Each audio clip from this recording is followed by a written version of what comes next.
সেই ক্ষমতা নাই। ব্যাপারটা হচ্ছে, আমি বারবার বলছি, আপনাদের চোখখানি খুলে দেখবেন, দিনে বামপন্থী, দিনে কংগ্রেস, আর সন্ধ্যের পরে RSS বিজেপি হয়ে যাচ্ছে। বেশ কিছু নেতা, তাদের কাছ থেকে সজাগ থাকতে হবে। আমি আপনাদের বলি, অনেক মিসগাইড আমাদের করবে। আপনারা বাড়িতে ফিরে যাবে, আপনারা দায়িত্ব নেবেন। আগামী জুন মাসের 1 তারিখে সকাল সকাল কোথায় ভোট দেবেন?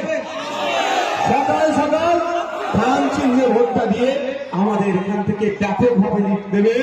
আমি আপনাদের কথা দিচ্ছি, এই লিডের নেওয়ার পরে আমাদের অ্যাডভোকেট নুর আলম খান আপনাদের প্রতিনিধি হয়ে দেশের যেখানে আইন তৈরি হবে, দেশে সারা দেশে 543 জন মিলে আইন তৈরি করে, ওর মধ্যে থেকে ভাঙা